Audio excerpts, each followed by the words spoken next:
forgotten. So, this verse is saying, whichever angel did God ever say, okay, Ushe, let's say he is my son. Who else did God ever say, you are my son? Today I have born you. Are you listening carefully? Yes. This is the kind of birth we are talking about. Now, don't get confused by the maternity ward. That's our punishment for sin. Fine. Let's look at how Jesus is born. There are two parties in question talking to each other. Hey, you, from today, you are now my son. I have born you. You won't get that word in English because the English don't do it that way. I'm not breaking the English. Today, I have what? Begotten you. Jesus was present in the discussion. Okay? And he was being born. Don't get lost. Jesus was born. It's true. But how was he born? He had to agree to it. Okay, from today, you are now my father. I am now what? A son. That was the process of how Jesus was born. This is just one verse. Philippians chapter 2 from verse 5. It says, let this mind be in you, which was also in Christ Jesus, who was in the form of God, but he took it of no importance to be like God, but he lowered himself. Now this is the process of lowering himself. How else can I say this? Let's go to John chapter 1. John chapter 1. I like the verse that you read. You read John chapter 1 verse 14. John chapter 1 verse 1. It reads, in the beginning was the Word. Yes.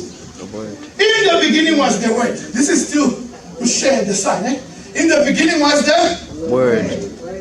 The Word was with God. And the Word was God. And nothing was created without him. Hey. Then we go to Warren's verse 14. And the Word became flesh. Now that's a shame. That's Jesus. The Word became flesh, and what did he do? Can I sit there among them? It dwelt among us. I hope this picture is coming out clear. See, Jesus is God. The act of lowering himself to be a son, to be a Jesus, that's his birth. It's not like he is inferior to the Father, but he was with God, and he was God. The Bible confirms it. So, this Jesus we're talking about is God. Jesus is God who decided to lower himself so that he can be a bridge for some of us. You see, if God had come down in his fullness, there was no way some of us would be saved. Not some of us, all of us would be saved. Is that clear? I just wanted that to be clear. So if someone says to you, Jesus is just the Son, he's right. But maybe he's looking at Jesus after he has lowered himself. Okay? Because he went through that stage of lowering himself. He even lowered himself. Let me read Philippians chapter 2. You will see that he didn't even lower himself just to be like us. He went further than that. I'll read Philippians chapter 2 from verse 5.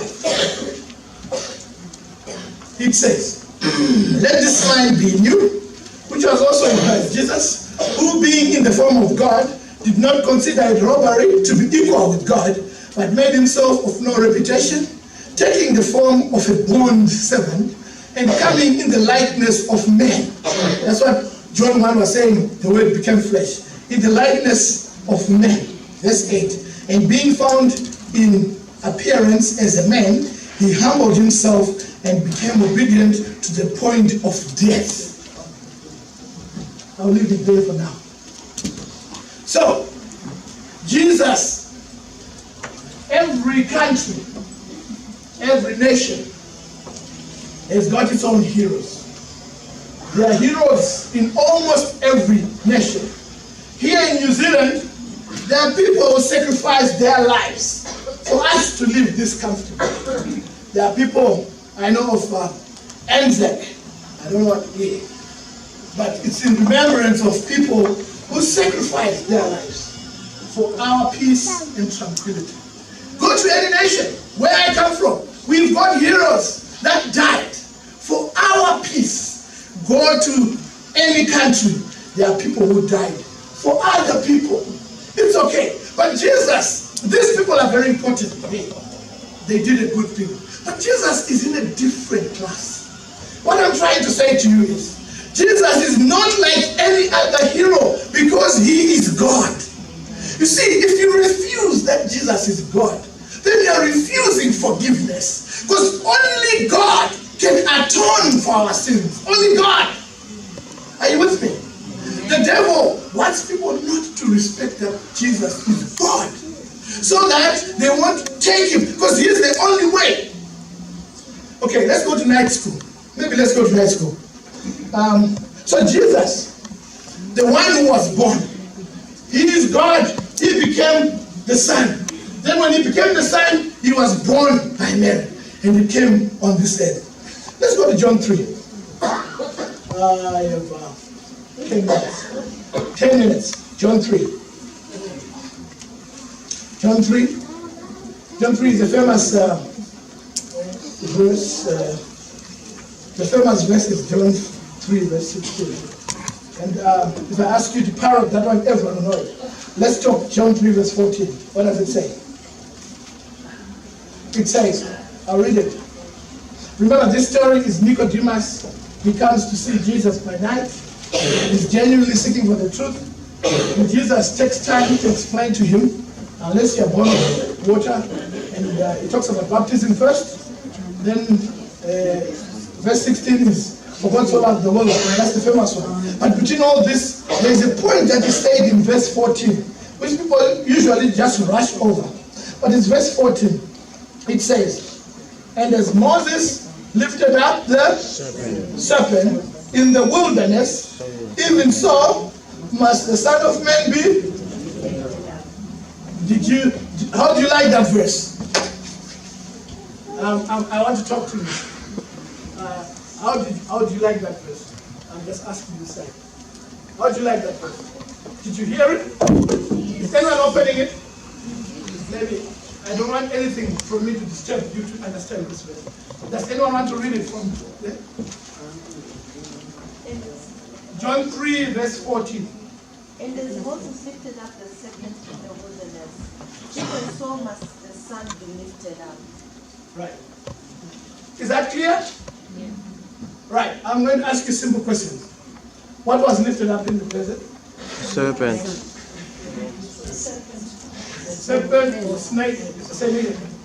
So who else should be lifted up in the same fashion? Son of Man, God, Jesus. Jesus Christ, Son of Man. Okay, let me divide you into two groups to make it more interesting. I'll ask this side first. What was lifted up in the desert? Snake.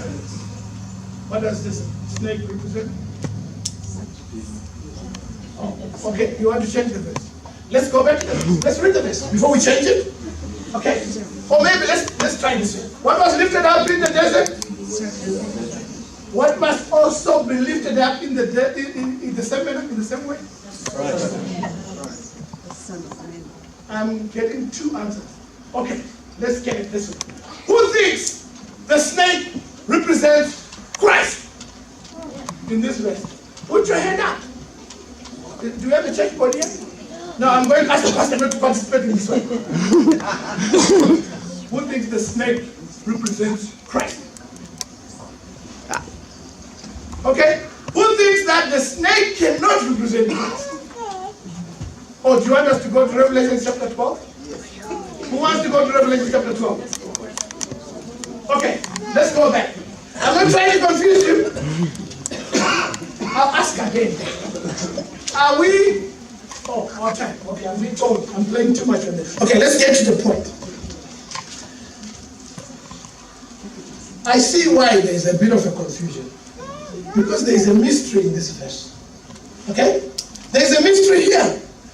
If you go to Revelation, it's clear that the serpent is the devil, isn't it? But this is Jesus talking. He says, just as the snake was lifted up, So why would Jesus say, just as the snake was lifted up, so shall be the serpent? Let's go let's leave Revelation. If we go to Revelation, it will take long. Let's go to see why Jesus would say he would be like the snake. Let's go to maybe 1 Corinthians chapter 5. 1 Corinthians chapter 5, verse 21. There's no verse 21.